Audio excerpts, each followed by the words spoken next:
What's up guys, it's UXR. Today we're talking about the levels of UX researchers. So junior, mid and senior, what does that look like? So when you start your career, you'll start probably as a junior UX researcher.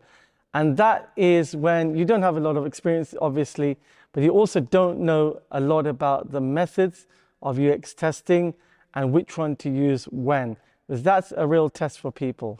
So junior UX researchers, they really struggle to understand the bigger picture when it comes to really advanced types of research. So for example, if you're working for a big corporation, they may have data on millions and millions of users. Whereas if you work for a smaller company, they may have data for a few thousand users. So analyzing data when you're talking about millions of data points, i.e. millions of transactions or user journeys, then you need a lot of experience, and that's when you can really prove yourself as a mid or senior UX researcher. But when you're junior, you're normally given tasks like IDIs, in-depth interviews, where you'll interview users, and it's quite light on the workload and the pressure, and obviously the pay is reflected in that as well. But as a junior UX researcher, as you're learning, what you'll come across is more and more different apps. So you might use something like Qualtrics. Qualtrics is a software for UX researchers to create surveys, do card sorting, and do different types of testing. The UI is a bit old on there, but it's a very effective tool. So check out Qualtrics. This isn't a paid ad for them, but just have a look at Qualtrics and what it can do for you as a UX researcher. Now, as you progress and learn more about your job, you'll learn how to analyze big data. So if a business has millions of customers, and imagine if millions of customers are giving you feedback, and there are lots of meaning qualitative data. There's lots and lots of data. Imagine having 100,000 comments or feedback on your homepage. How would you analyze 100,000 pages of data? So those kind of skills are when you can actually use an app like Qualtrics and read through and understand what to sieve, i.e.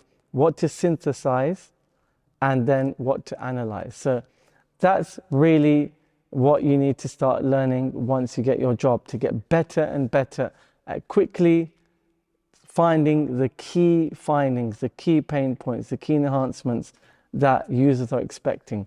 Once you pick those things, for example, if a user says, I hate the navigation bar, or I can't find the contact us page, or I don't like this image. How do you break that down for your stakeholders? Now, who wants to see that information? You'll have managers, you'll have interaction designers, UX designers, business analysts, developers. Everybody wants a piece of you.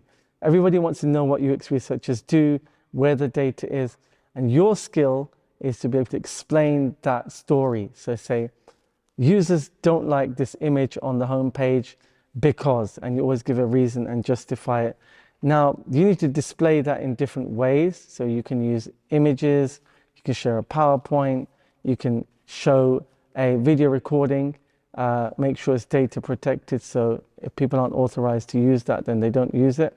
So different stakeholders will want data in different formats. For example, a senior manager or director hasn't got time to watch your playback. A playback is when you show them all your results, or we call it a playback of your outputs. So a director will want a quick summary of all your findings or a PDF, whereas an interaction designer may want to watch the recording of the video or your playback on Mural or Miro board and showing them everything that you found out.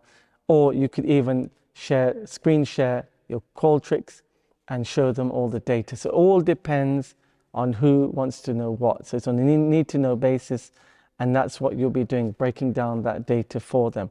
Now, when you're a mid-level UX researcher, you have a lot more experience. So probably typically 3 to 5 years experience, because a junior will be in the first or second year, and a senior will be 7 to 10 years of experience.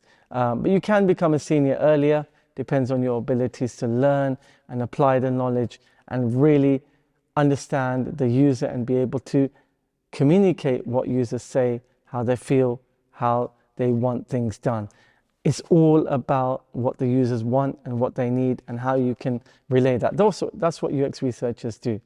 Once you become good at that, you know you can move up the scale, the pay scale, and the experience of getting that title of mid or senior. So once you're a mid, you start to learn more about things like tree testing, card sorting, and ethnographic field studies, where you go out in the field and you can interview people in a coffee shop or in their environment itself. So you can go to, for example, a car rental company and go to the car rental office and test with them there, show them your new prototype, say, right, what do you think of this? This is what we're working on. We're going to improve your experience as, let's say you're the person that books in the car rentals. We're going to improve your experience of booking in the car for your customers. Or let's say you're a customer booking a car, you will test with them and say, well, how would you book your car? How can we make it quicker to book a car? How can we make it easier to book your car rental? So that's what your skill will do.